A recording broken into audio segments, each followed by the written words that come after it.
Well, good morning. This is Bill Kennick, Uranian astrologer, and it is December 7th, a day which will live in infamy of 2024. It is now 10:03 a.m., but I got a letter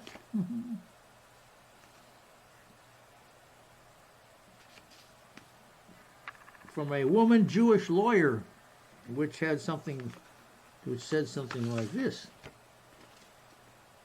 Dear Mr. Kennick, as you are aware, our firm represents, and so on and so forth. So you know you got trouble. You know you got trouble in River City, right? So, what's the point? Well, naturally I did a horary, and I had opened the letter. I guess it came in the mail the night before, but I never got to it.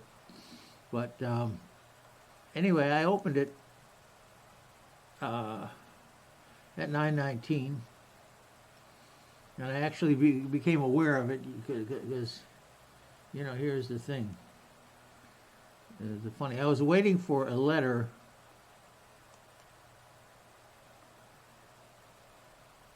from a Jewish woman. One of them was supposed to send me $100, and the other one wants to throw me in jail, I suppose, or some evil equivalent thereof. But the question would be, well, as an astrologer, I mean, we all have lives, right? And I regard my life as an experiment. Perhaps everybody's life is an experiment. I'm not sure. But anyway, I remember I had a teacher named Alphonse Sers, and the story about him is he was at the airport and he fell down and in some manner, and he was bleeding all over the nice linoleum floors at the airport, and he got up and he was so happy, he was dancing around. My prediction came true. My prediction came true. And so here it is, the same. Now, the theory was Lilith was Adam's first wife in Jewish mythology. And she is mentioned, well, mythology, that's a loaded word. It could in the Jewish religion, see. Depending on where you put Eve, Adam and Eve it's in the Bible, right? So that's some would say that's not mythology. Okay, well then, taking it further in the Talmud, and I've never read it, by the way. I read of it, but never read the Talmud. Well, I don't read Hebrew for one thing, but Lilith is mentioned as the first wife of Adam. And there's all kind of stuff on the internet now about Lilith, your inner wild, mastering your inner wild. Well, okay. Ivy Goldstein Jacobsen, she was actually an Australian astrologer, and she had a book when I was first studying back in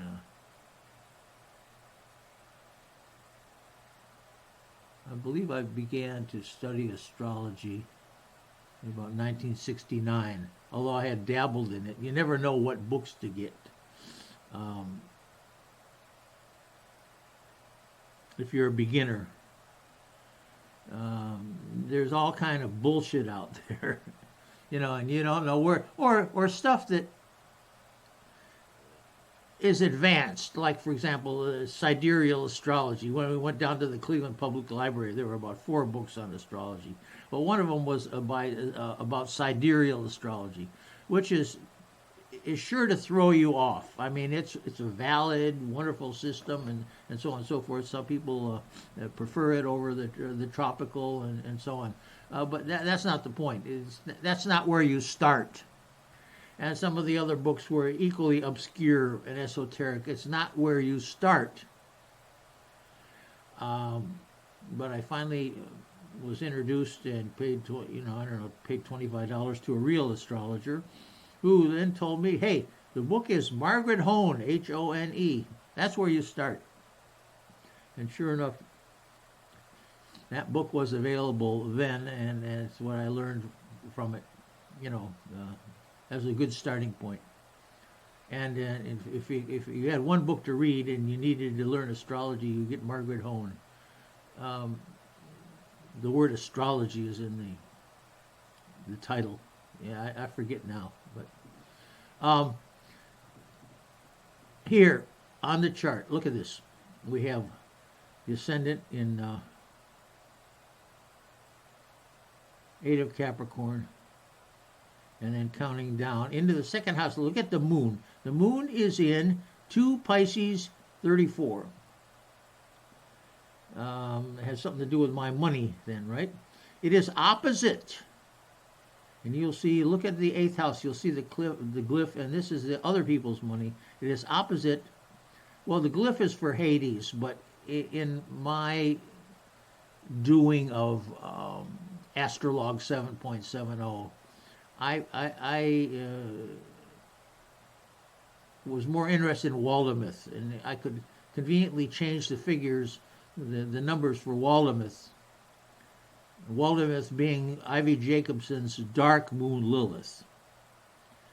Now, move on over to Libra, the 9th house, and you see there's another glyph, which is frequently associated with Lilith. That's the Black Moon Lilith, which is one of the foci of the ellipse that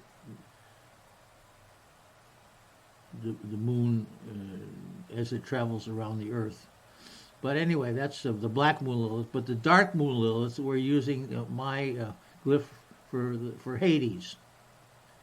And by the way, Hades is not pictured here because I never figured out how to do that.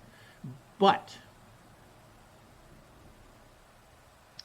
let it be known that it's about 14 of... look on astro.com and you look up where Hades is. It's about 14 of Cancer. Pretty near conjunct Kronos. Now that Kronos is very interesting because it's on my sun, and I thought, well, they might make me president or king, because Kronos represents the government, the president, the king. And here's in the 7th house in opposition to me. Actually, my sun is conjunct that. I am in opposition to something. Now, if you were to put the real Hades in there, conjunct the Kronos, or in 14, that would put me about to go to jail. And interestingly, my niece, and we're going rounds about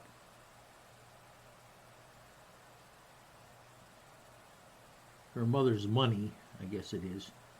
Was born July 7th, so her son would be born on the 7th day of born on the 7th month of the 7th day. She was born for good luck. Well, apparently not good luck to me, but anyway, she would have Hades right on her natal sun, conjunct the Kronos. So she and I are going to jail, I suppose, or she says I'm going to jail. We'll see.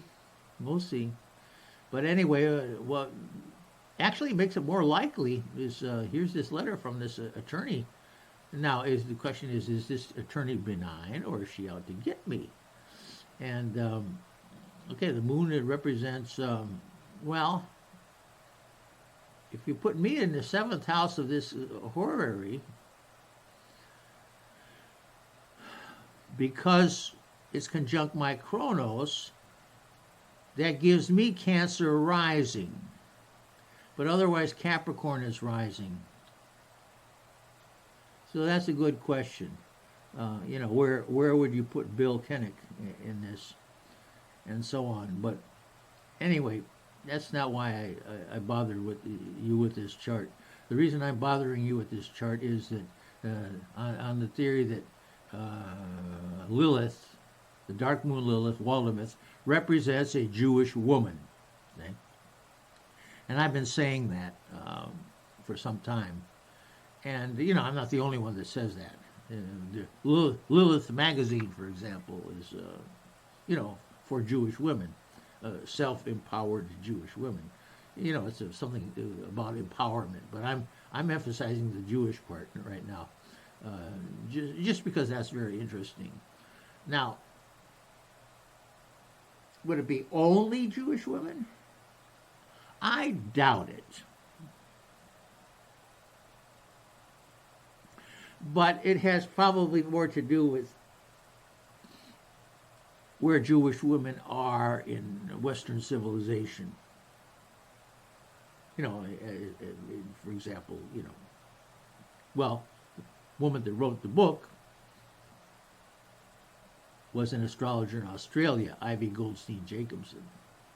So, she had an interest in Jewish women, of course. So that applies there, and from horoscopes I've done, I think it applies to something to do with Israel, and I think right now it has something to do with this Jewish lawyer, woman Jewish lawyer. Okay, but there it is. I open the letter and look at the clock. I write the time down on the letter. See, time, Saturday, December 7th, the day that will live in infamy, 9:19 a.m. Then I read the letter, and it turns out I already got that letter, but this was certified, so it's more, official.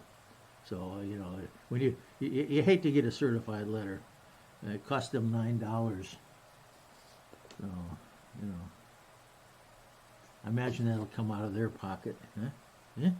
Okay. There's other interesting things in this chart, by the way, if you had to know. That's a moon in Hades in 2 Virgo 34, 2 Pisces 34.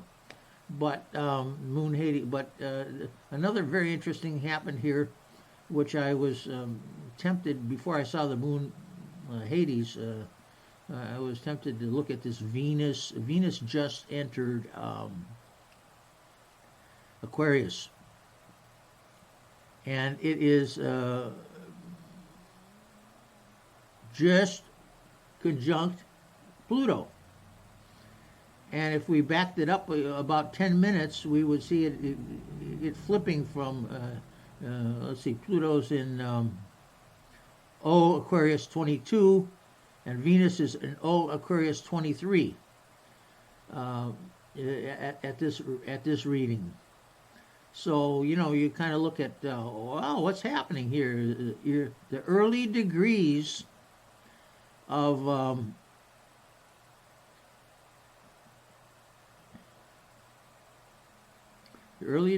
Aquarius. Now, where's the North Node? I can't quite make out.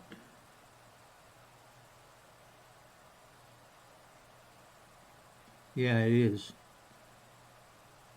North Node is in 2 Aries 47. So that's a connection. You will make maybe a karmic connection, huh? Something like that. Yeah. Looks very bad. Looking very bad.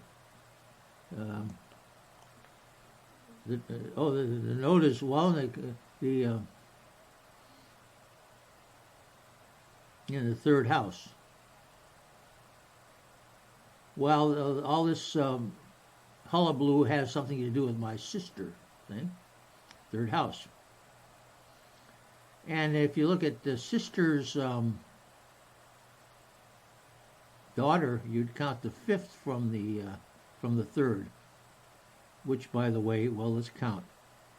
3, that's the first. 4 is the second. 5 is the third, 6, 4th, 7th, right. The 7th house is the 5th from the 3rd. Now you say, how could that be? 5 and 3 is 8. Not true. But start on, you're recounting, you're counting the 3rd from, 1, 2, 3, but then you start, the 3 becomes the starting point, and you count 1, 2, 3, 4, 5, and you're in the 7th house then, right? And that's my sister's child. Well, my sister had 2 children. One died last year, this year, and one remains. And is very mad at me, So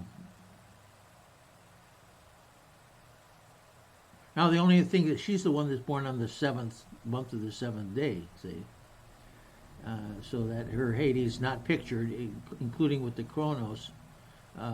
She's to be kind to her. She's having a hard time herself, and but there she is pictured, with me with Chronos in some kind of legal entanglements. And you're talking about $500,000 or more or less. Now you see, it becomes more serious when you say, "Hey, that's real money, ain't it?" So, okay, Bill Kennick, Uranian astrologer. I better go.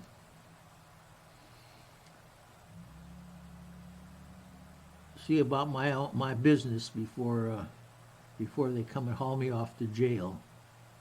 Although I don't think. Well, someday we'll look at that and see when that will be. When will I go to jail? Well, I might as well do it now. Might as well take a look right now. See if we can discern something. Normally, you look at the moon, and the moon, as the moon moves, then you figure out what is this, days, weeks, or years. And one thing to do with confinement, very possibly, is the moon to Saturn, which we see both in the 7th house. Saturn. So we count the degrees between 2 of Pisces, and Saturn is 13 of Pisces.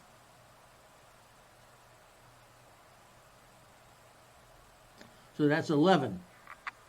11 days, weeks, years. Then we look at Chronos. We could also look at the trine to Chronos. Chronos is in 15 now, making a very close aspect to Saturn, by the way. So Saturn, Chronos, that's usually bad news, right? The government and repression. The government's going to relieve you of something, take something from you, or throw you in prison. So possible. That would be between 2 and 15 or 16. It would be 13 months. 11 to 13.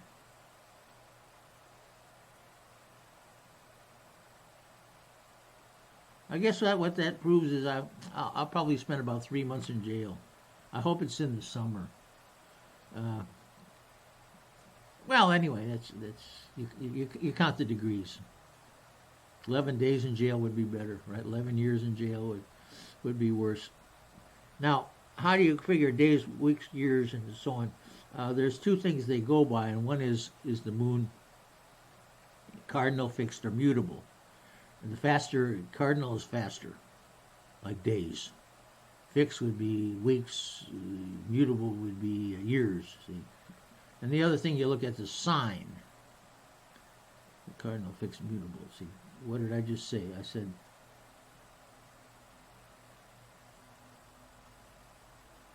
yeah, and I don't remember how Ivy Goldstein Jacobsen had it. But here we have in the fixed, which would be weeks, and the sign is mutable. That could be, years. So,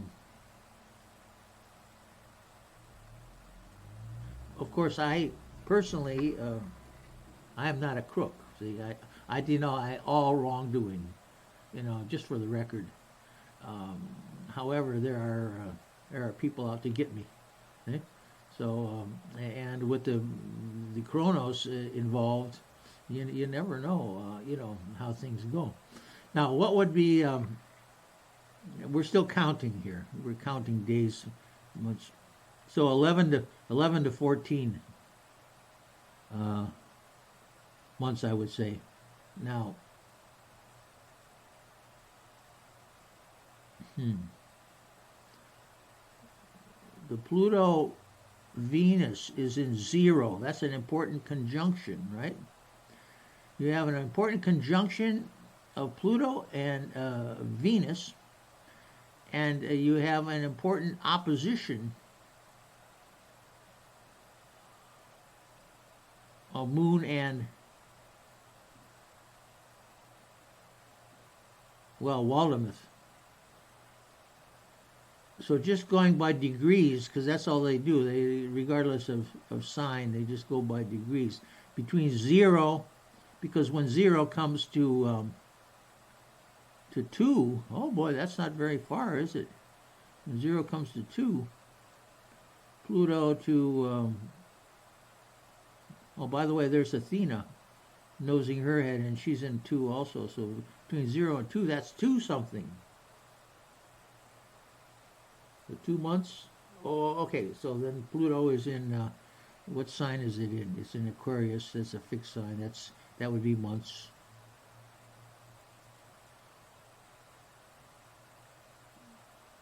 Pluto is the lord of the underworld.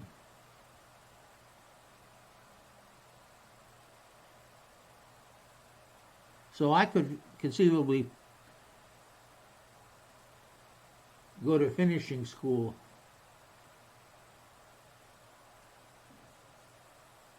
and learn some tricks from the underworld for a period of 2 months.